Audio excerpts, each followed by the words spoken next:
In this lesson, we're going to arrange the tune The Nearness of You using simple voicings containing the roots, thirds, and sevenths of each chord and the melody on top. The Nearness of You is a true jazz classic.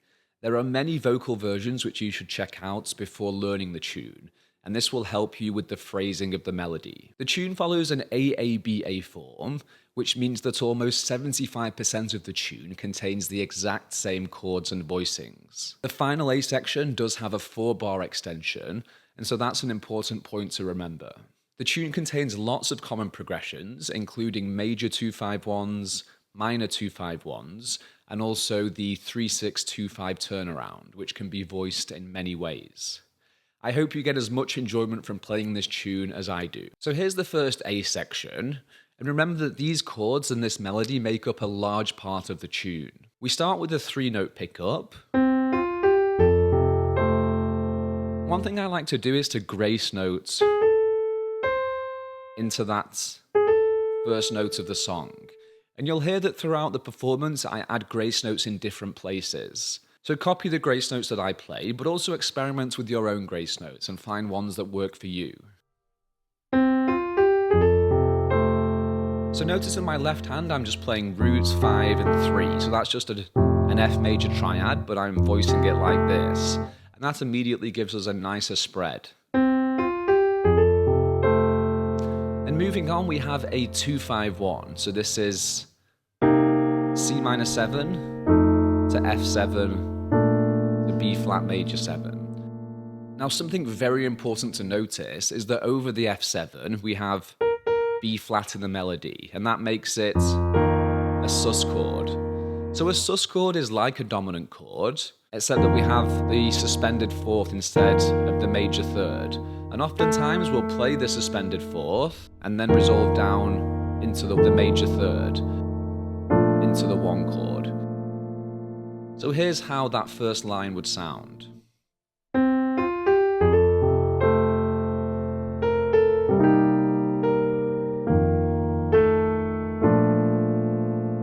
So the voicings I'm playing, just a simple F triad but spaced out. Then C minor 7, so root 5, flat 7, flat 3 and the 5. Melody goes up and that ties across into F7. So you can see I've doubled that suspension, then down to the third, and then just into a simple voicing for B flat major 7, so root 5, major 7, major 3 and 5.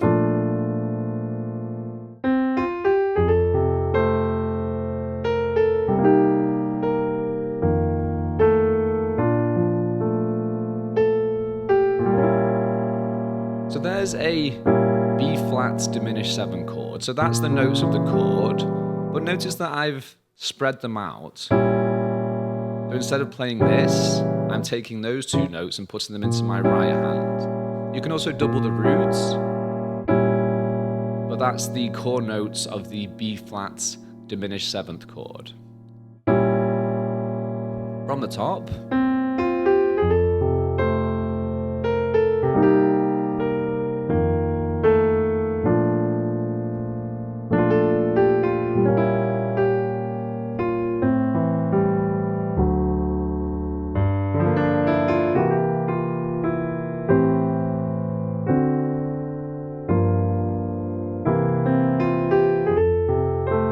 then we're into the second A section. So let's break some of that down. After our B flat diminished 7 chord, we have an A minor 7, so I'm playing root 5, flat 7 and 3, and this goes to a D7, so that flat 7 falls down a half step. And now the melody here, because the melody's moving up, I find it easier to play the G minor 7 like this and then flick my hand over. That's without the grace notes, but again, I like to add a grace note there. That's another 2-5, so we have G minor 7 going to a C7, and so notice that flat 7 is falling down to the 3rd here.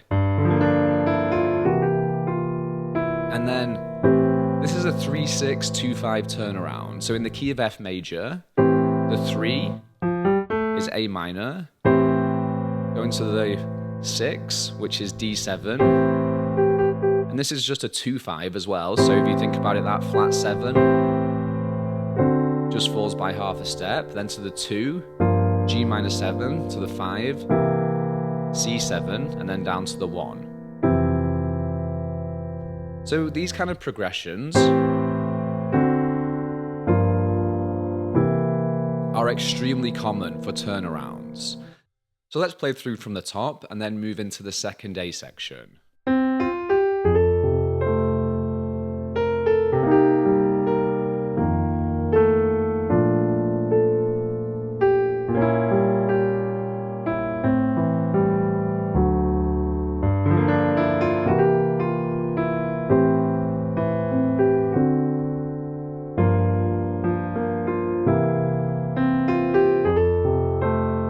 Into the second A section. Now you may notice that I phrase the melody differently in places, so one thing that's important to understand is that when we're playing jazz standards, we don't have to play the melody exactly as it's written on the lead sheet. And in fact, adding your own personal touches is what makes our arrangements unique. And this ties into what I mentioned at the start of the lesson, that it's very important to listen to vocal versions and listen to how vocalists phrase the melody in different ways, and then use this as inspiration for your own interpretations.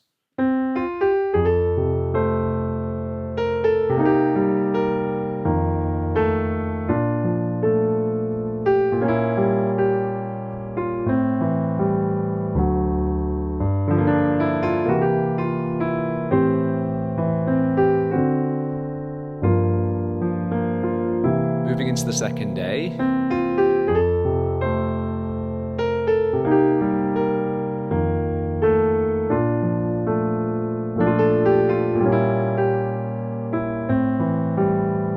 We have the exact same chords up to there, and now we have a different ending, and this takes us into the B section.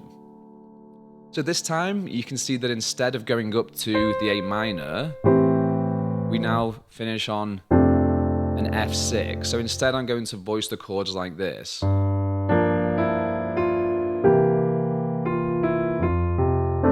that time, I don't need to flick over because the first time I played, I had to get my pinky up here to get the melody. But in the second A section,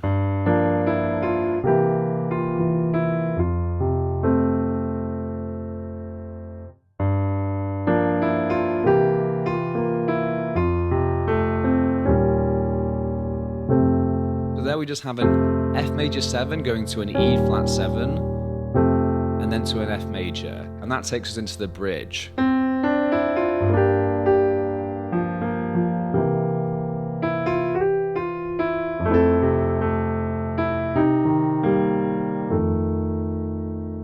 So let's play that second A section and then we'll move straight into the B section of the tune.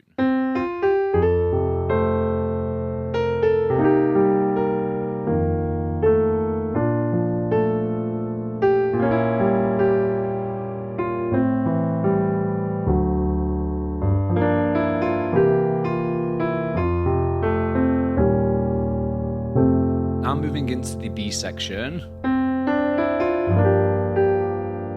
So notice here that we have a full bar of G minor, and the melody is held all the way across. So what we can do to add some movement, I'm just playing the notes of the chord, and that just adds a little bit of movement, which can be nice.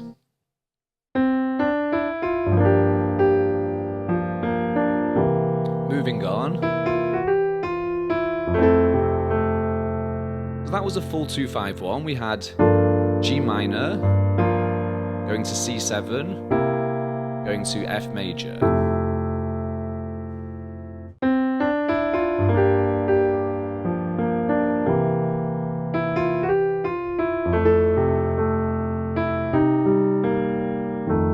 again, notice flat 7 of C minor 7 falls a half step to F, the third of F7. Then moving on, there's a B flat major 7, root 5 major 7, 3, 5 major 7 and root.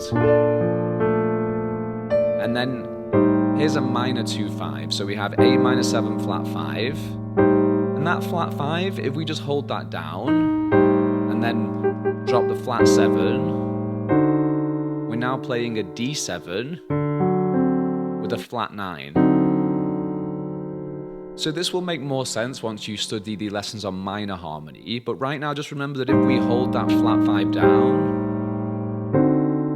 it will become the flat 9 of the 5 chord. So let's play that section again.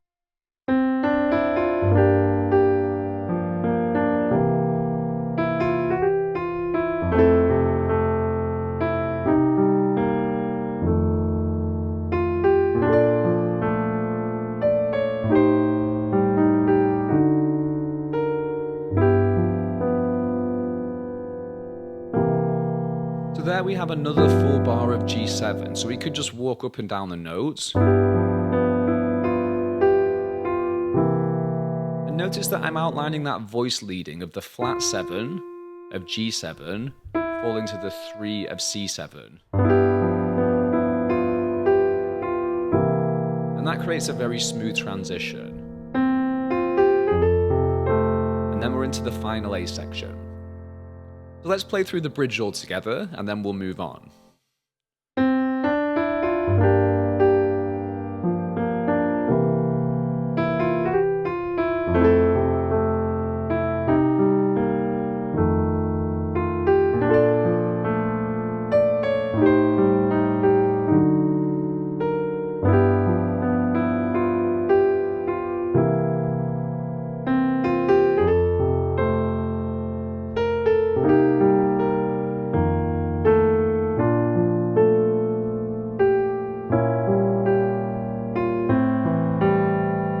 So that was all the same as the first and second A sections, and now we have a different ending to finish the tune. Again, I'm going to use the flick over for the G minor, and that's because we go to this A minor 7 flat 5 voicing. And again, we have the whole bar of this, so what I'm going to do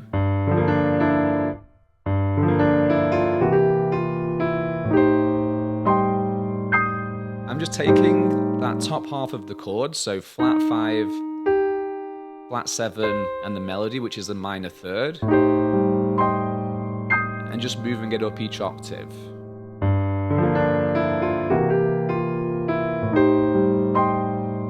Then we go to a D7, a G minor 7,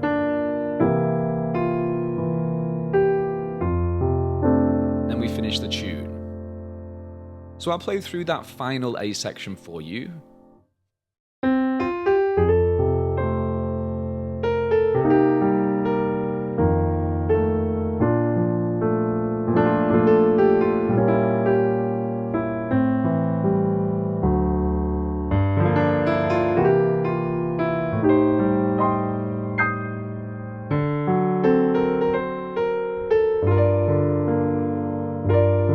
G minor 7, notice that I'm pivoting my left hand, root 5 and minor 3,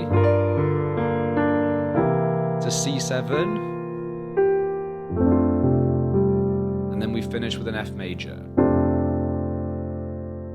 After you've learnt this basic arrangement, check out the more advanced arrangement of this tune. In that arrangement, we apply some more interesting jazz theory, so things like passing chords, tritone substitution, and other reharmonizations. First of all, make sure that you're comfortable with the chords and the changes, and then move on to the more advanced arrangements. I hope you've enjoyed this tutorial, and if you do have any questions, just drop it in the comment box below.